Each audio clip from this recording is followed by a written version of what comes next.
with Save a Child's Heart.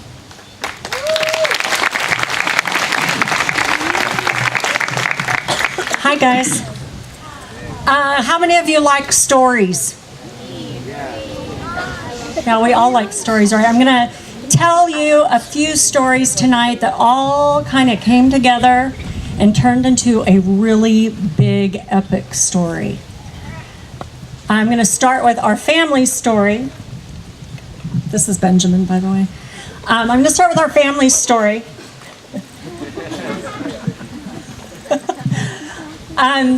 So my husband and I, this month, will have been married 28 years. Thanks. I was 12. Just kidding.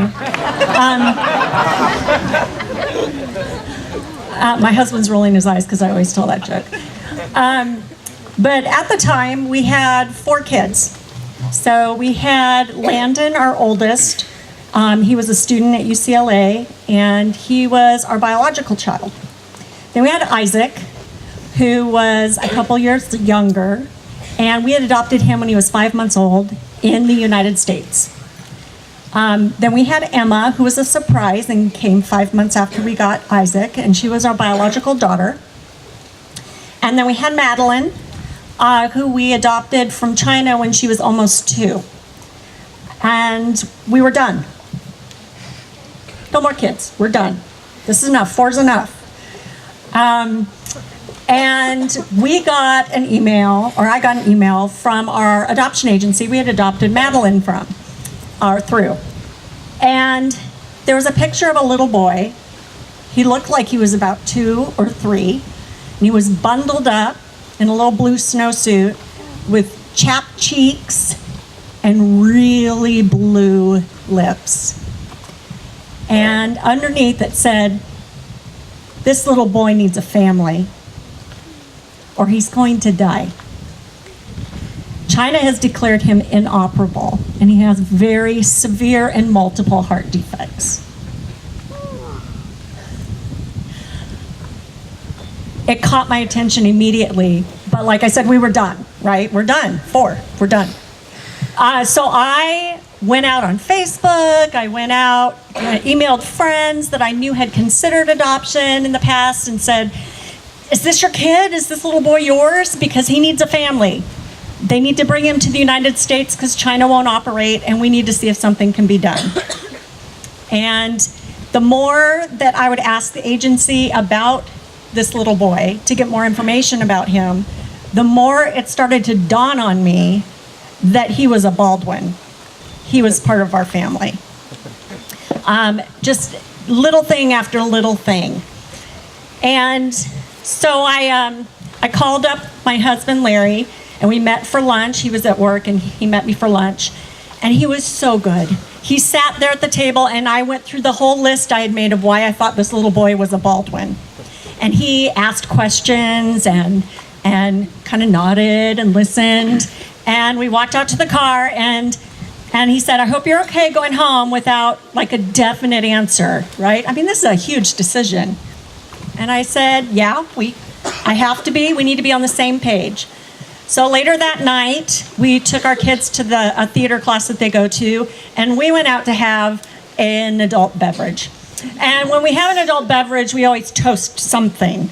We'll find something to celebrate, right? So we both raised our beverages, and my husband looked at me and he said, "To our son." And I lost it. I lost it. So from that moment on, he was our son. And so we called the agency the next day and started the paperwork to adopt him.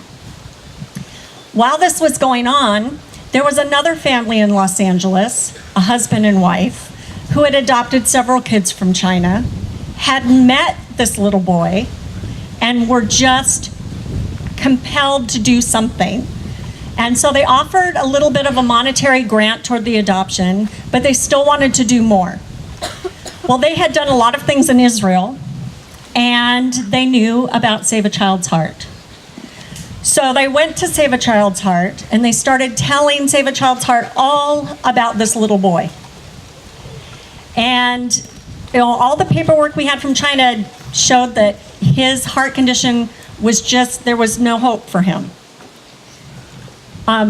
So this family's on doing this while we're working on trying to get him to the United States. This family was working on setting him up with Save a Child's Heart.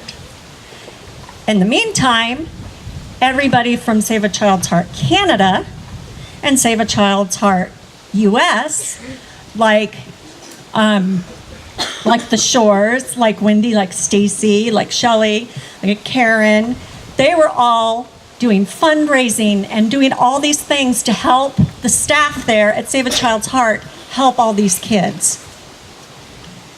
Everyone was doing their part in this story. So these stories all came together when our little boy got very, very, very sick.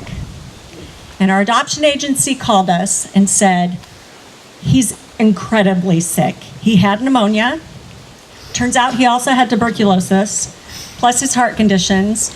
And his oxygen saturation rate was at 50%, which you guys normally, your oxygen saturation rate is usually between 97 and 100.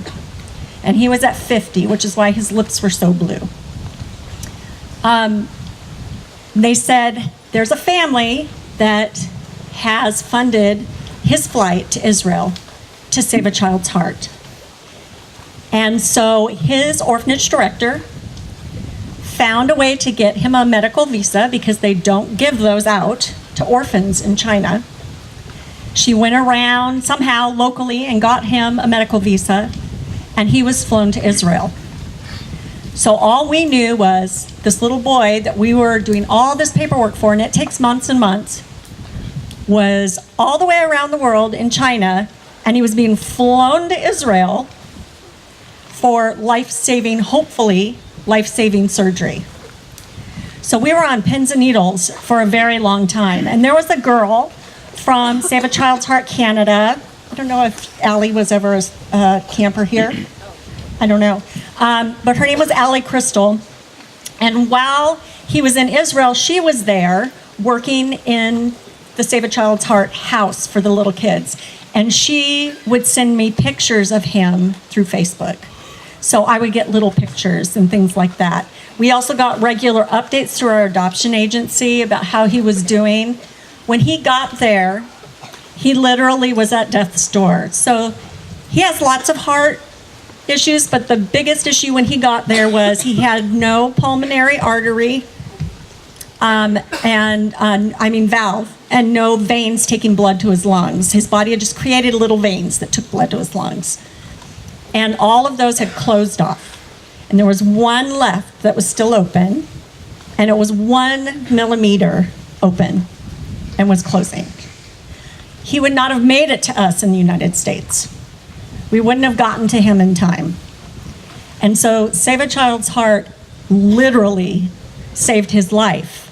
He had 2 open heart surgeries, and all that time we were back in California doing what we could to bring him home, all the paperwork, raising the money. Adoptions are very expensive. We had people in our community that rallied around us, and they called themselves the Benjamin Brigade because we decided to name him Benjamin. And so they called themselves the Benjamin Brigade, and they did a garage sale, and they did a fundraising dinner. And my daughter sent, do you guys all know the book Fault in Our Stars? Okay, so my other daughter, Emma, sent an email to John Green, and John Green signed one of his books and sent it to us to auction off to raise money for the adoption. So all these people had little parts that all added up to this big story that is this little 10-year-old that you see right here now, who can run and play and is doing awesome. When we got him at 6 years old, he weighed 30 pounds, and he looked like he was 3. And he now is expected to have a normal lifespan. He's going to have surgeries, probably a few more surgeries. But he's going to live like all of you. And he gets to do all the same things you guys get to do, which he couldn't before. He was in an orphanage, and he was kept with the sick kids. They didn't go outside. They didn't play. They didn't get to do the kinds of things that you guys get to do, and now he can. And a huge part of that is because of Save a Child's Heart, but it's also because of all the people along the way who lent their part of their story to his story. And I'm really big on story, and I know that Mark's been talking about being a community and coming together, and no one can do everything, but everyone can do something. And we're all part of a greater story.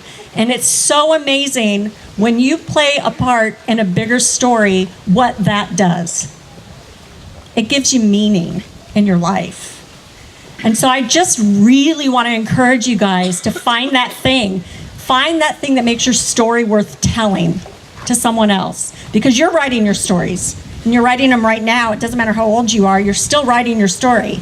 If you're not in a grave somewhere, you're still writing your story. There's still more to write. It's not done.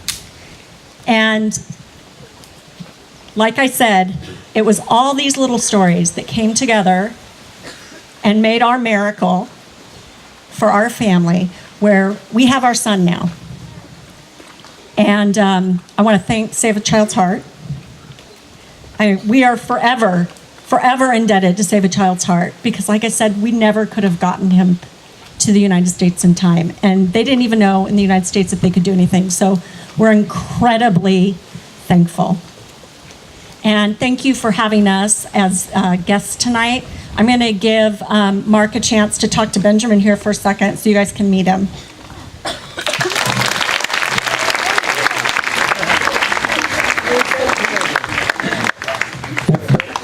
Benjamin, we're indebted to all of you guys.